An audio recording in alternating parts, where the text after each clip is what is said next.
So Sean Brace became a big star working on the Mike Missanelli show as an intern and a producer.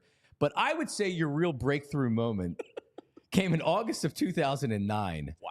When Sean Brace in the Bishop's Collar, a tap room in Fairmount, which I haven't been there in years, but I was a frequent patron there. Great spot. So and as was Sean Brace, on the Missanelli show, he was known as Pie Face. Yep. Because if you look at him, he's got a nice round face. It looks like if you took a pie, you could smash him in the face and it would fit perfectly. Yeah.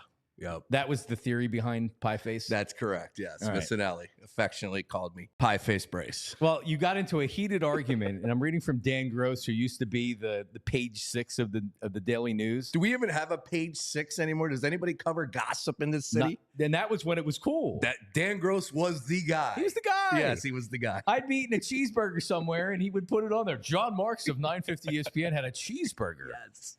At anyway, so yeah, you got into a fight with Rob Charry. You got in an argument with Rob Charry. Bishop Scholar, WIP's Rob. I think I called him Kevorkian. That was what I actually called him. Yes, that was the throwback. That was the first radio wars. Let's put it that way. That's when it started. Yes, Mike was going up against Howard. We had just started beating him, so I think we had beaten Howard 3 months in a row, which was no one thought any show was going to win 950 over WIP at the time. So I'm reading from Dan Gross in the Daily News. We're told Pie Face, whose real name's Sean Brace, initially approached Charry to politely introduce himself.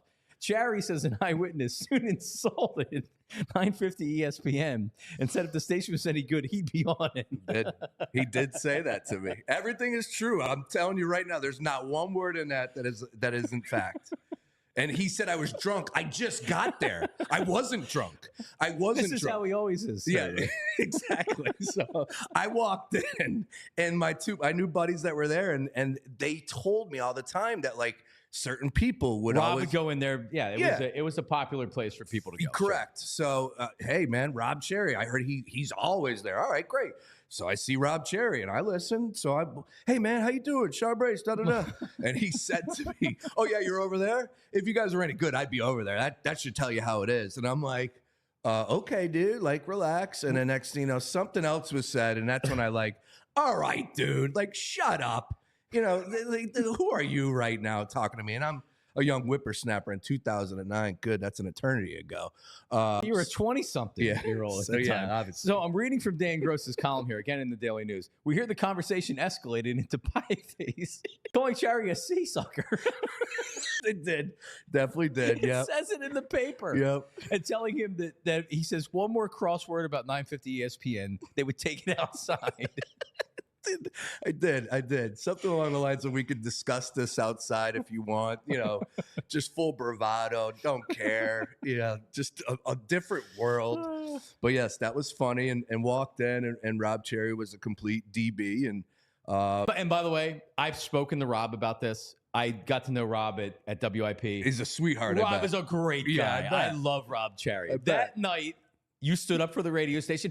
At the time, we knew, like, listen, you said this was the start of Radio Wars. This was the start of Radio Wars. And all you were doing was saying hello to him, and he gave you kind of a, you know. Correct. Yeah, you know, people didn't Macnow say, I don't think there are two radio stations. That was a little after, but like this was the vibe. That was before. Was it? Macnow was before on a podcast where they asked him, they said, so what do you think about two major radio stations in Philadelphia? And Macnow goes, I don't think that there are two major radio sports stations in Philadelphia, because we clipped that and we played it all the time on Mike's show. So when we would get ratings in, Mike would say, hey, let's see what Mr. Smug has to say about the ratings.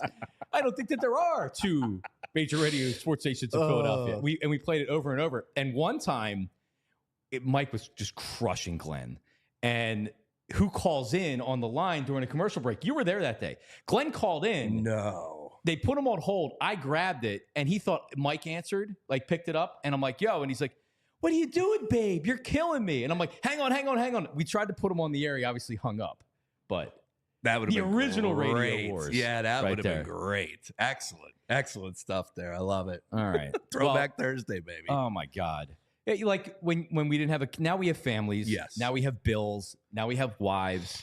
Oof. We didn't have a care in the world back then. Yes. No, it's a whole different world, like you said. And just, to me, I know where I was in that world. I was, party. I was bartending, remember? Like I was doing anything I could. Burning it from both ends. Yeah, of the just candle, making man. ends meet, driving to, Andy's Diner up there in the Great Northeast doing 85, down 90, just trying to get there before 7 o'clock in the morning. Get there, sweat trickling off my forehead, ready to do a live show. Yeah. There was a couple Saturdays where you had the trash can next to you.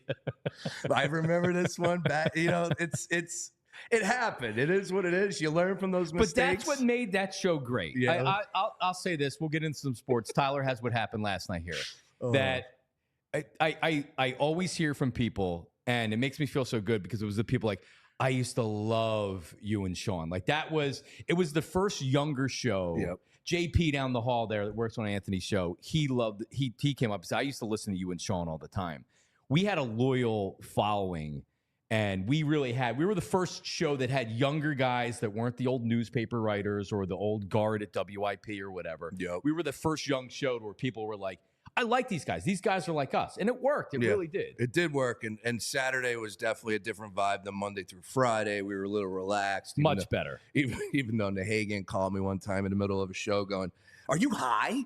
Like, why are you so relaxed? It's like it's Saturday at 9:30 in the morning. What do you want from me right now? And yeah, but that was a great time. And I learned so much, obviously, coming up through the ranks and riding with you for all those years and just being around Mike. And, as much as it was a hard time to deal with him at points, I learned a lot. And a year and a half producing for him, was able to do a ton of work. So it was a great time, man. And good times as always to revisit. All right. Well, we got a lot to talk about today. Don't you say a bad word about my radio station. Yep, you see, sucker. It's unbelievable, Stupid. man.